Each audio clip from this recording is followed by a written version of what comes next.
बच्चे थे। वो एक बड़ी कंपनी में काम करती थी। उसके ऑफिस जाने के बाद उसकी सास उसके बच्चों को संभाला करती, लेकिन रवीना को इसकी कोई कदर नहीं थी। एक दिन रवीना अपनी माँ से फोन पर कहती है, मम्मी क्या बताऊं, मेरी सास तो बिल्कुल अच्छी नहीं है। कुछ समझती नहीं है कि मुझे कितना काम करना पड़ता है।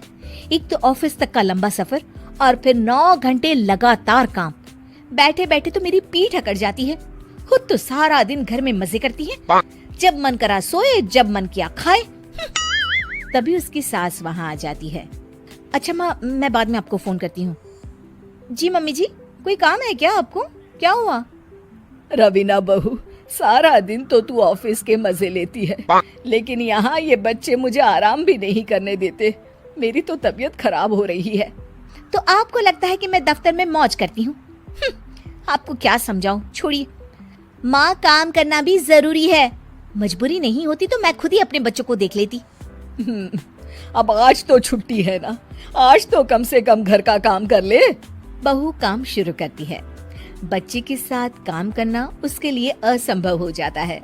वो जाकर बच्चा सास को देती है और कहती है, मम्मी जी जरा बच्चा तो पकड़ लीजिए, मैं घर का काम कैसे करूं? जैसे मैं करती हूँ रोज बच्चे के साथ। तुझे बताऊं तो तू सोचती है कि कोई बड़ा काम तो है नहीं, बच्चा तो सोता रहता है। अब देख लिया। खैर, बस मैं यही तुझे समझाना चाहती थी। ला, बच्चा मुझे दे और काम कर। बहू मुंह बनाकर वहां से चली जाती है। वो मन में सोचती है, बात तो सही है, बच्चे के साथ घर का काम करना असंभव है। वो किसी तरह काम करती है और अगले दिन ऑफिस के लिए निकल जाती है।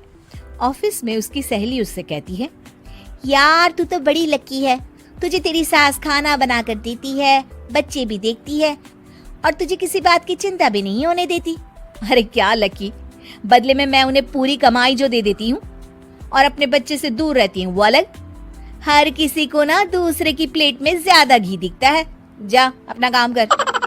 अरे फिर भी ये तो है, यहाँ हमारे बच्चे को मैं क्रैश में छोड़ती हूँ, हर पल डर लगा रहता है कि क्या कर रहा होगा। खैर चल, मुझे क्या। बहू घर आती है तो देखती है कि उसकी सास उसके बच्चे को बड़े ही प्यार से खिला रही होती है। वो माँ को देखकर खुश हो जाता है। बहू मन में सोचती है कि बात तो सही है, सासू माँ सारा दिन काम करती है, मैं ऑफिस से आकर भी काम नहीं करती हूँ। वो सास के पास जाती है और कहती है, माँ जी थक गई आप? और क्या, सारा दिन चक्कर घीनी की तरह पूरे घर में घूमती रहती हूँ और अब उम्र भी नहीं रही। लेकिन चल तू बता, क्या हुआ, कुछ काम है क्या? बहू कुछ नहीं कहती, मुस्कुराकर वहां से चली जाती है। लेकिन अगले दिन सुबह सुबह बहू सास से पहले उठकर उन्हें चाय देती है। अरे आज सूरज कहाँ से उगा है, तू पहले उठ गई? चल अच्छा किया, मरने से पहले तेरे हाथ की चाय तो पी ली। चलो अब चलकर किचन में लगूं। माँ जी, आपको आज से काम करने की जरूरत नहीं है। काम करने की जरूरत नहीं है मतलब? क्या तू करेगी आज से सारा काम? इतने अच्छे तो हमारे नसीब नहीं है भाई। नहीं माँ जी, मैं नहीं करूँगी, ना ही आप करेंगी, बल्कि ये करेगी। तभी वहाँ एक काम वाली बाई आ जाती है। ये कौन है बहू? माँ जी, ये नौकरानी है और आज से सारा काम यही करेगी। मुझे माफ़ कर दीजिए माँ जी, मैं नहीं समझ पाई कि आप थक जाती हैं। आज से आप सिर्फ आराम करिए और मुन्ने के साथ खेलिए। और सास बहू बच्चे के साथ खेलने लग जाते हैं।